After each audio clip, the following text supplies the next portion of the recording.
Pemirsa, kita memasuki kabar 6 penambahan. Badan Meteorologi, Klimatologi, dan Geofisika memprediksi kemarau akan tiba di Kalimantan Selatan pada pertengahan Juli 2020. Di Kalimantan Selatan sudah terdapat ratusan titik panas, yang terbanyak terdapat di ujung selatan tanah laut. Bagi petani, musim kemarau tentunya membawa berkah, lantaran lahan rawa bisa ditanami padi karena bayunya surut.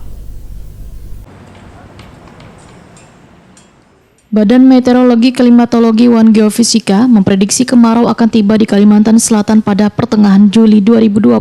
Di Kalimantan Selatan sudah terdapat ratusan titik panas, yang terbanyak berada di ujung selatan tanah laut. Bagi petani, musim kemarau tentunya membawa berkah lantaran lahan rawa bisa ditanami padi karena banyunya surut. Kepala Dinas Tanaman Pangan dan Hortikultura Provinsi Kalimantan Selatan, Samsir Rahman, Wahetakoni Prima TV, Rabu 1 Juli 2020 memadahkan, petani dalam membersihkan lahan pertanian biasanya dengan cara membakar. Namun cara nangkai itu sudah jarang dilakukan karena membakar lahan dilarang dan akan ada sanksi hukum. Meski demikian, ternyata larangan untuk membakar lahan itu masih ada kelonggaran. Pemerintah masih bisa mengizinkan namun dengan jumlah tertentu dan harus memenuhi syarat yang telah ditentukan. Sesuai dengan Undang-Undang Nomor 32 Pasal 69 Ayat 2 tentang Perlindungan dan Pengelolaan Lingkungan Hidup, membakar lahan dibolehkan maksimal 2 hektar. Dengan dibolehkannya membakar lahan secara terbatas itu, maka Samsir Rahman berharap gairah petani untuk bercocok tanam kembali meningkat. Dengan membakar itu adalah seperti kebiasaan. Kenapa kebiasaan?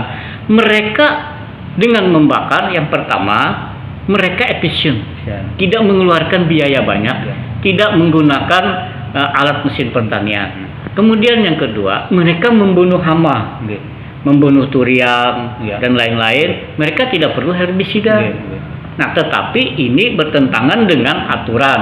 Tidak boleh membakar hutan dan lahan yang ianya ya untuk sektor. Tapi ada pengecualian.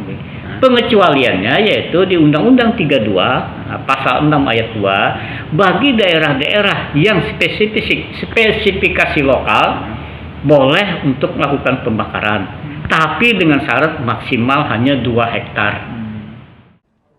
Sementara itu, jika petani ingin membakar lahannya, maka harus meminta izin terlebih dahulu ke RT, Kepala Desa, dan Camat. Selain mengantongi izin dari petinggi desa dan camat, dalam proses pembakaran lahan juga harus dikawal agar kada menjalar ke tempat lain. Membakar lahan pun kada boleh serentak, namun harus bergantian supaya kada menimbulkan kabut asap.